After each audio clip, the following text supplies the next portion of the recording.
Hey guys, Caller here once again with Diggity, and this is Game 2 of the MSL Round of 4 between Kal and Jangbi, and what a close to Game 1.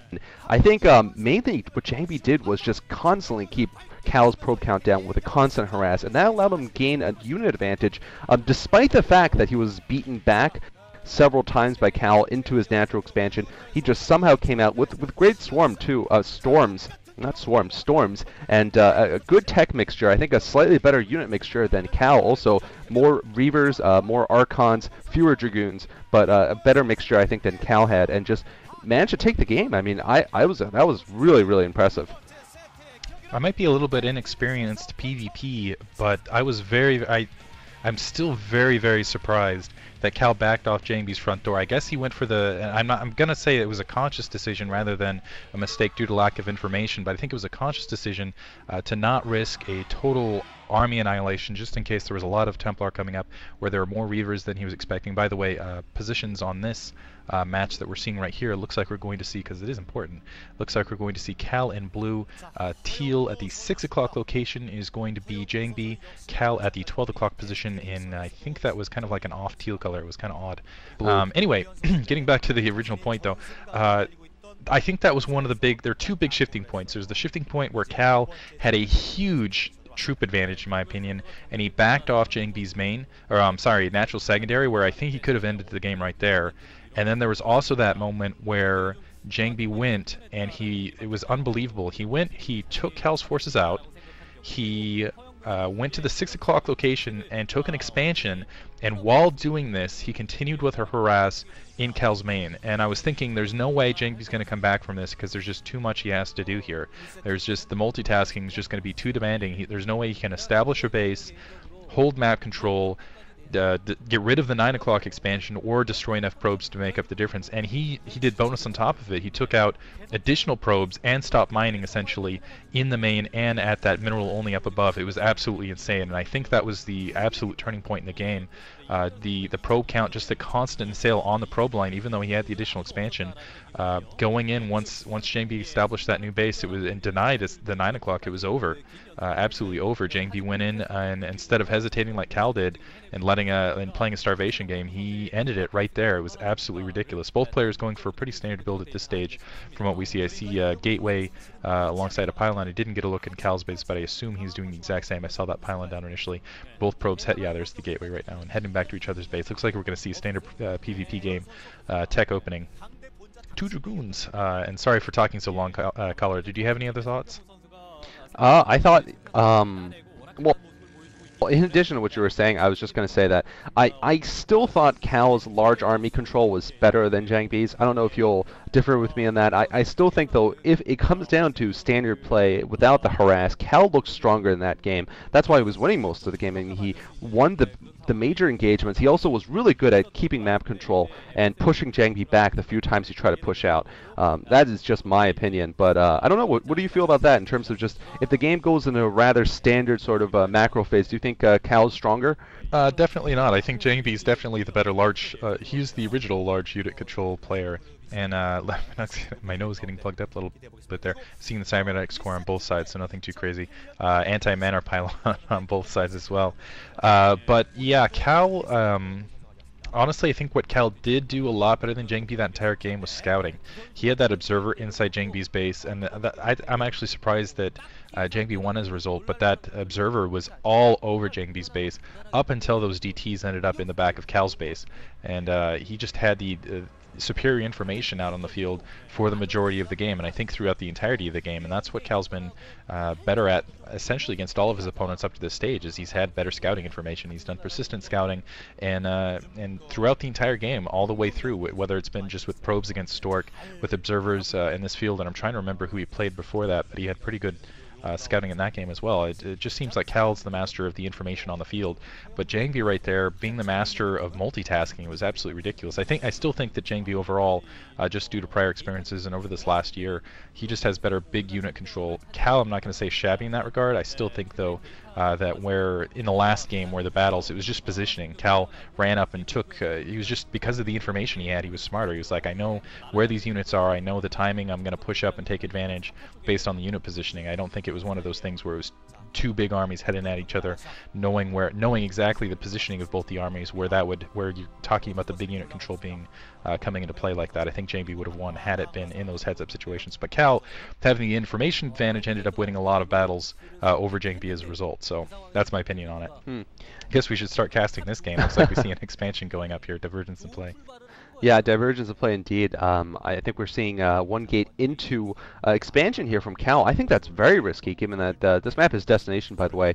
The map with definitely so many ways to attack. It's definitely a complicated map. You have that mineral patch that blocks the back area, and you have, of course, a lot of ups and downs in the middle, a lot of bridges. And meanwhile, Cal is looks like he's going to be on the defensive here for the early part of this game. Jangbi has gone for the early robotics facility, and I think if he manages to get a glimmer of that natural expansion going up, he's going to immediately just put down the support bay and go straight to Reavers, and it's going to be hard. I think it's going to be very hard for Cal to fight off an early push here. Now he's getting the robotics support bay in the second gate, but it is way slower than Jangbi's. But Jangbi actually going for the observatory first, so he's going to be a little bit delayed on that Reaver tech. Unfortunately, he didn't see the natural expansion going up. So once again, information becoming so critical in this matchup.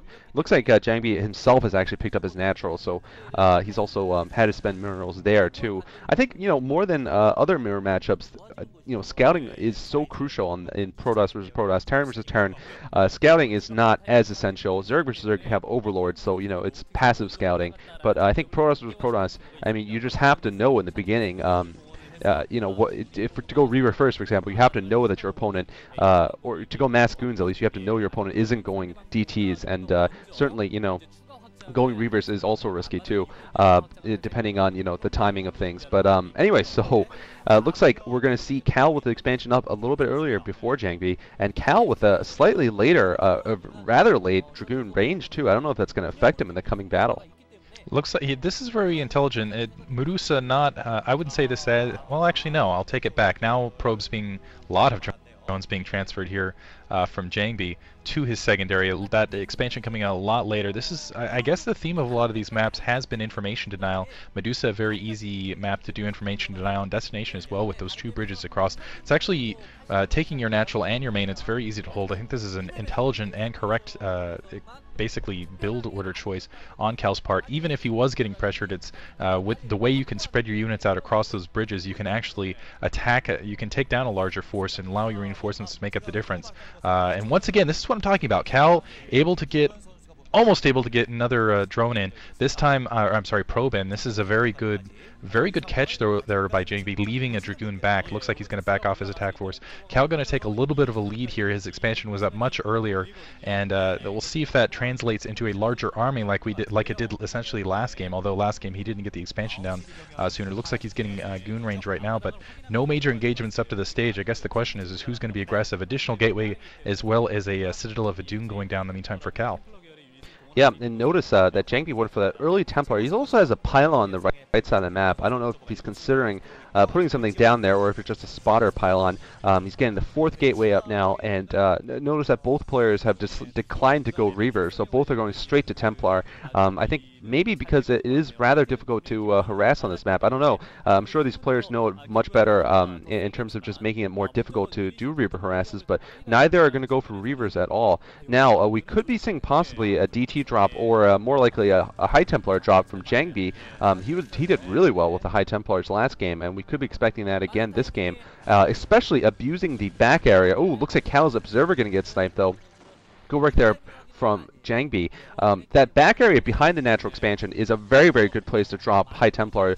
They can actually storm the probes without facing any danger of getting attacked, at least you know, unless the Dragoons walk around and attack them. So we could be seeing an early storm drop from Jangbi. I think that's a good idea. Jangbi is not really far behind right now, and he's got the early Templar out, and we are going to be seeing a shuttle out, so you can cast it from here, but I'm going to guess it's going to be for a storm drop. Yeah, I think you pass on Reavers on this map in particular just because it's very difficult to do any sort of Reaver harass. As long as you have units, the main, you mechanically, it is still possible, but on the secondary, it's a lot more difficult just because of that ridge press all the way back up to the mineral line. And additionally, you don't, there's the Psy Storm, it's a very defensive maneuver with that, you have that what's the word I'm looking for? I want to call them highways. Basically, the map artifact of basically having those ramps, those right there, I'm going to call them the highways from now on. Just these little strips of land. Storm is so huge on those. If you get Dragoons running across there clumped up, you can just storm the crap out of them. Storm also is just much better for harasses because of that upward map artifact on the secondary, and it's still just as effective on the main. So I just feel like Reaver harass is just somewhat limited, and then you also don't have to. Reavers aren't as good as support units. For example, attacks on your main looks like Jangbi coming up, going in for looks like some sort of harass here, but Kal has spotted off. He's got a lot of Dragoons as well as that cannon in position. Jangbi's still going to hold this, just kind of hang out here and look for opportunities. Point being, those Reavers just aren't as effective on this map just because of those highways, I think, with as far as Dragoon support units or attack units in general. Dark Templar being reassigned there, it looks like, and gonna, almost looks like a Dark Templar up there and gonna be dumped out and try to split that Observer. Not sure it's going to be successful in doing so, though. So both players not being harassed, being doing a fantastic job of forcing out the other opponent's harassment. Looks like still Dark Templar roaming out in the field, still at the very least getting some scouting information, being annoying. That Dark Templar probably going to get picked off right there. So Kal a little bit of a disadvantage here, but I'm not going to say that's a game winner at this stage. Both players, Kal though hasn't played a very aggressive stance. Oh, Shuttle going to get picked off. Templar does drop. Oh my goodness. Wow. Killing so many probes. Big win for Kal right there, and that is definitely going to put him ahead at this stage of the game. Nice work there, but Jangbi also has not yet shot his bolt. Oh, that pylon's going to spot that shuttle, though, I think. And Jangbi could be intercepted here with his shuttle. I think he might be going for a storm drop of his own. And here we're seeing the DT in the back there now for Jangbi. This is a really, really interesting map, like I said. And, certainly both of these players are using really good harassment techniques and really taking advantage of this map. And also just counter harassment. I mean, I gotta say, both players have shown top-notch defense here. With the pylons around the map and with the shifting forces to intercept shuttles. Really impressive play there. All right, so now we're seeing Jangbi pushing forward from his base. He's gonna cross the bridges without any opposition here, and we're seeing a big attack here from Jangbi into Kal here. He's got the storm coming up there. There's the Jangbi storms right now, blanketing everything that Kal owns. Oh my goodness.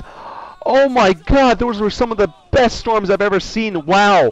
Best storms I've seen in a long time, Protoss versus Protoss. And those hurt Jangbi. Hurt Kal so badly there. I mean, Kal just has nothing to respond with. He used up his storms in that storm drop, but Jangbi was saving his for that main attack. And I think now he has a huge lead in army size here. This is not looking good for Kal. It's interesting because I feel like the army size lead is to a degree in Kal's advantage, to Jangbi's advantage. There we go.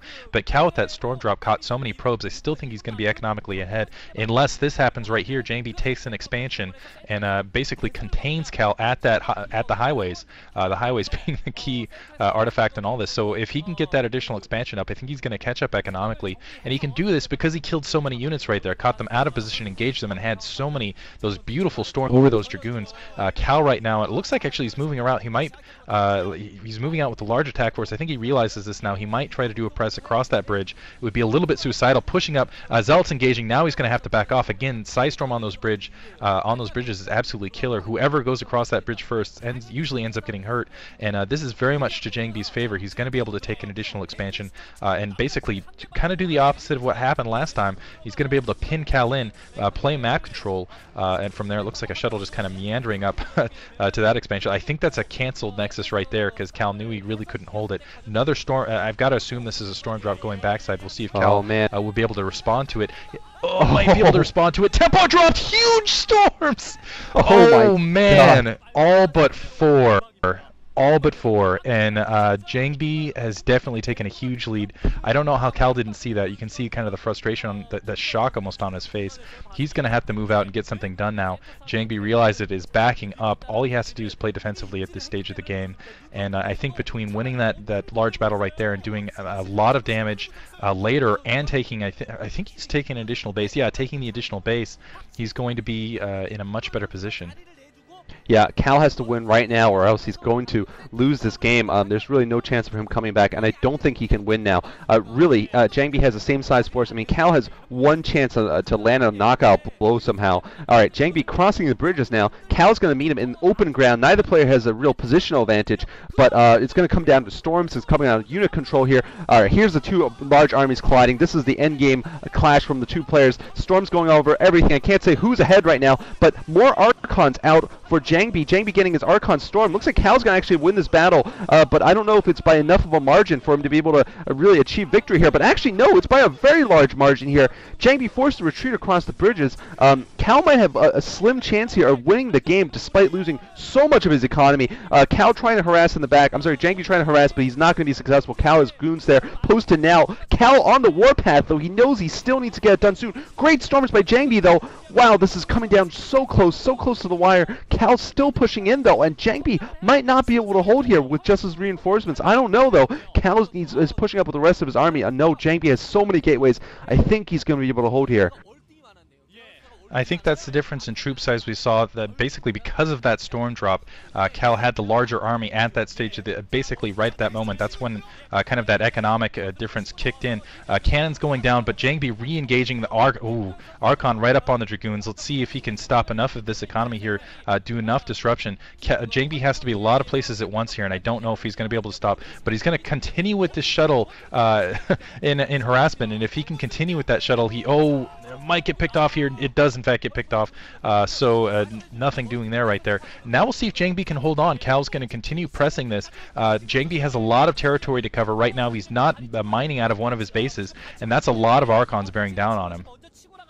Wow, this is absolutely insane here. Whoever survives a Protoss battle gets the Archons, and that is a big reward there. And Jangbi has won Cal has won most of these recent battles here, so he's got 4 Archons now traversing the map. They're going to be so deadly against those lots as they come out. And meanwhile, Cal has actually picked up an expansion at the upper right. We barely got a side of it, so he's actually ahead economically now, since he's slowly but surely taking out the lower right expansion of Jangbi. So despite losing so much of his economy there, looks like Cal's actually breathing down Jangbi's neck. What an amazing turn of events here. And this is where I argue that Cal really has better large army control here than Jangbi, because somehow he managed to break out of his bridges, and now it looks like he might actually take Jangbi out here. He's got a great contain on. I don't know, though.